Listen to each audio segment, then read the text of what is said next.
इन दोनों की मीनिंग समझो आप, कॉर्पस फंड डोनेशन और other than corpus fund donation, right.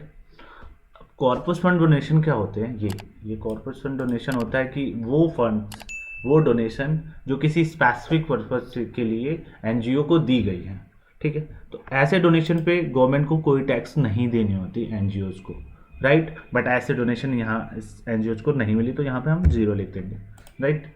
अब हम चलते हैं यहाँ पे other than corpus fund. Other than corpus fund donation क्या होते हैं, मोस्ट प्रॉब्ली वो ग्रांट्स होते हैं जो गवर्नमेंट से रिसीव होते हैं और कंपनी से रिसीव होते हैं। गवर्नमेंट से जो रिसीव होते हैं वो लाइक कोई स्पेसिफिक पर्पज से भी हो सकते हैं और वैसे भी हो सकते हैं। लेकिन अगर गवर्नमेंट से रिसीव हो रहे हैं जब भी आपको टैक्स देने ही देने हैं, और अगर सीएसआर के अगेंस्ट में हो रहा है तो वो भी आपको टैक्स देना है।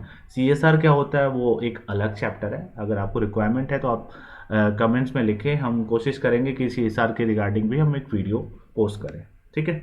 अब अगर इन सब चीज़ों में हमें ग्रांट्स और donation, other specific grants like कोई स्टेट गवर्नमेंट, कोई सेंट्रल गवर्नमेंट से कोई महामारी के अगेंस्ट में कोई एनजीओज को ग्रांट्स दी गई है तो वो यहाँ पे आएगी। और ये अदर डोनेशन, अब ध्यान रखिए, वो डोनेशन जो किसी इंडिविजुअल द्वारा दी गई है एनजीओ को, ठीक है, जो एटीजी का बेनिफिट लेना चाहते हैं उनको यहाँ पे डालेंगे आप, ठीक है।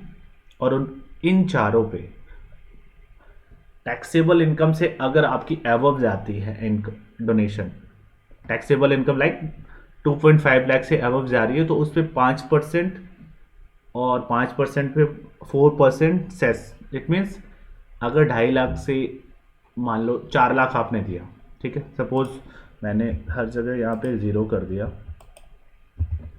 सपोज आपको इन चारों में से मिला के ना 4 लाख आ रहा है, ठीक है। अब 4 लाख में से 2.5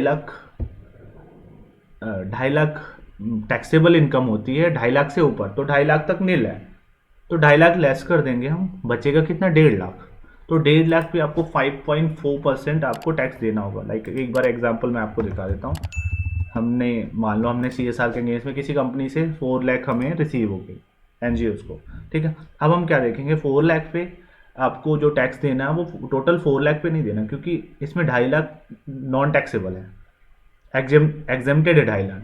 तो 2.5 लाख पे देखो, अब 2.5 लाख में 4 लाख में से 2.5 लाख लेस करोगे तो 1.5 लाख आएगा, और 1.5 लाख पे 5% अगर चेक करोगे आप देखते हो यहाँ 4 लाख है, राइट।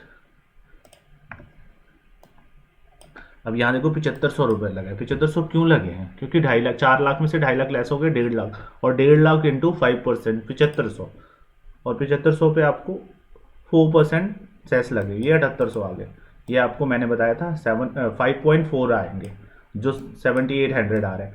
अगर यही जो 4 लाख है, वापस हम वीसी पे पहुंचते हैं, ये 4 लाख की जगह अगर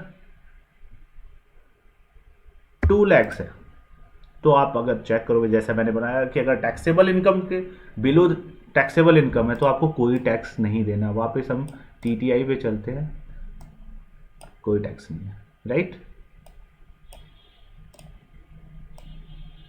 देखो, ठीक है, यहाँ पे कोई टैक्स नहीं है। होप सो कि मैंने आपको सारी डिटेल्स अच्छे से बता दी होंगी।